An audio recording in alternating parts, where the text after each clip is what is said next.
Beijing and Washington, D.C., will be watching closely as Taiwan goes to the polls on January 13 to elect a new president amid rising fears of armed conflict. Subscribe my channel for more updates.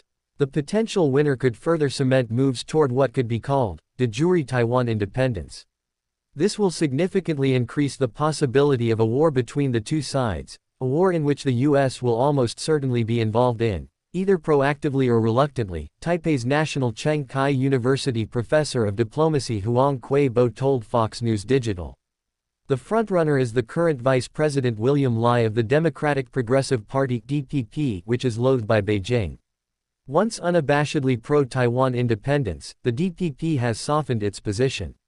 Under current President Tsai Ing-wen, a new DPP policy crystallized, with Tsai telling the BBC after her landslide re-election in 2020 that Taiwan had no need to declare independence as, "We are an independent country already, and we call ourselves the Republic of China, Taiwan." The 64-year-old Lai has pledged to follow Tsai's lead if elected and maintain the status quo. That is not good enough for Chinese President Xi Jinping, the all-powerful leader of the People's Republic of China (PRC), nor the Chinese Communist Party (CPP). They vow to settle for no less than complete capitulation, although they have, generously, offered Taiwan the same deal as Hong Kong, the so-called one country, two systems policy.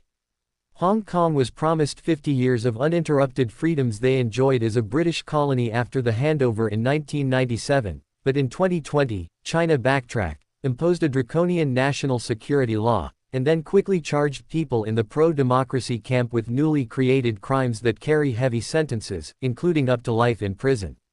Lai's main opponent for the presidency of Taiwan is new Taipei Mayor Hu Yuih of the Kuomintang or Chinese Nationalist Party (KMT). Hu, 66, was once the island's top police officer and is now the mayor of Taiwan's most populous city. Hu Yuih and the KMT accept a controversial concept known as the 1992 Consensus, which boils down to the idea that, yes, there is only one China, but each side is free to interpret what this means. The DPP rejects the 1992 Consensus, and it has never been put to a public vote or codified into law. In recent years, President Tsai and her party have minimized the use of the formal name, Republic of China. The DPP accepts the ROC as the island's official title but promotes the name, Taiwan, instead whenever possible.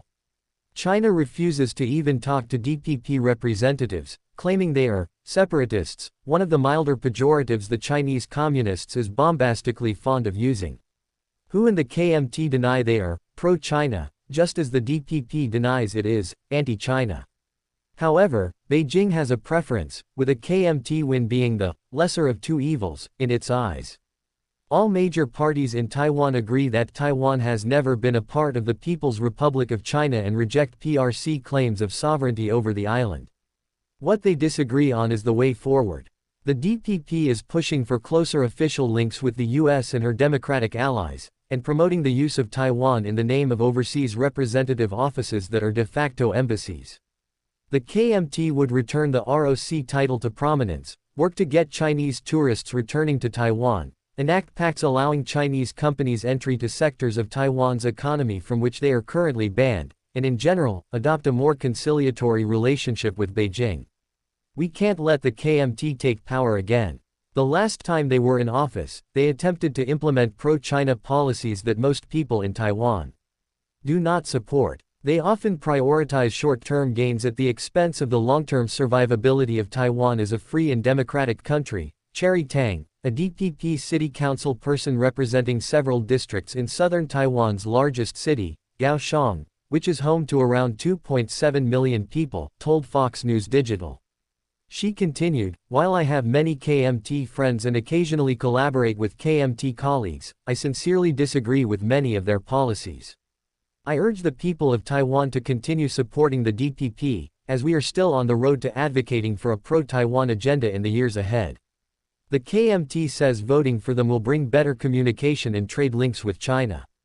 The value of Taiwan-China trade in 2022 was worth some $205 billion, despite the DPP being the ruling party.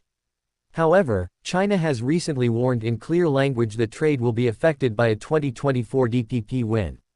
Reuters reported Chen Binhua, spokesperson for China's Taiwan Affairs Office, using near-religious terms at a news briefing in Beijing on December 27, saying, "If the DPP authorities stubbornly adhere to their Taiwan independence position and refuse to repent, we support the relevant departments taking further measures." Beijing's attempts to sway Taiwanese elections go back to Taiwan's first democratic presidential vote held in 1996, when China conducted pre-election missile tests, prompting then-President Clinton to send the U.S. Seventh Fleet into the area. However, since then, those threats have become more ominous now that Beijing has the realistic ability to make good on them. On December 26, 2023, a near-holy day for the CCP as it marked the 130th birthday of their original demigod Mao Zedong, she said, "The complete reunification of our motherland is an overall trend, a righteous cause, and the common aspiration of the people. Our motherland must be reunified, and it will surely be reunified. We firmly oppose anyone using any means to separate Taiwan from China." China's supreme leader spoke that day from the Great Hall of the People in Beijing, but his remarks were not just meant for a domestic audience.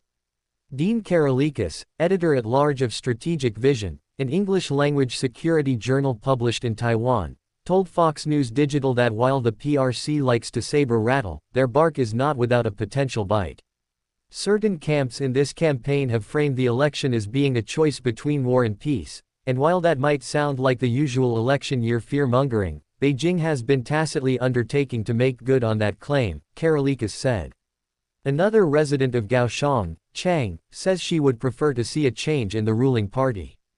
Her business, selling jade jewelry, took a severe hit since massive numbers of Chinese tourists stopped coming to Taiwan around the time DPP's President Tsai took office. Chang told Fox News Digital, "All I want is peace. Yes, it would be nice for my business if more Chinese tourists came, but more important is peace. My only son is 15. I don't want him, or any other young people, to have to go to war or experience the hardships that my father and my grandfather endured because of military conflicts." The DPP's William Lai is ahead in the polls but not by an insurmountable margin.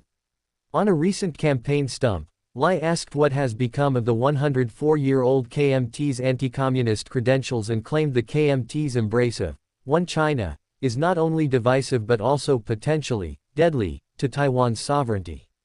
Opposition leader who says the other side deliberately misrepresents his positions on China and that Lai and the DPP are the real threat to peace. The Chinese leader, who wields more power than any emperor ever did, addressed the Communist Party on New Year's Eve and, as usual, brought up the Taiwan question. Tsai's comments were similar to previous statements, saying, "The unification of China is a historical inevitability. Compatriots on both sides of the Taiwan Strait should be bound by a common sense of purpose and share in the glory of the rejuvenation of the Chinese nation."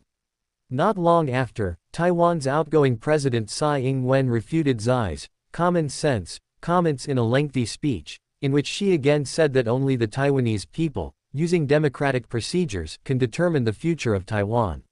Tsai also said she has confidence in the wisdom of the people of Taiwan and does not believe they will be swayed by cognitive warfare or manipulation from Beijing. Whichever candidate ends up victorious will continue to face a hostile China. Beijing might prefer the KMT, but the KMT is not open to entertaining one country, two systems, or any other formula that puts Beijing in charge of Taiwan. So, democratic Taiwan will continue to be an irritant to Beijing and a potential global conflict flashpoint in 2024 and beyond. Not due to the actions of the citizens of Taiwan, but wholly because of manufactured Chinese tensions, intended to bully Taiwan and convince the US and other democracies of the world to sit back and allow the island to be swallowed by the Chinese Communist Party. A third candidate in the race for president is former Taipei City Mayor Ko Wen-je from the Taiwan People's Party, who has been trailing with some 20%. How many of Ko's supporters stick with him and how many switch to one of the leading candidates could be a deciding factor. Results of the presidential race should be known on the evening of January 13.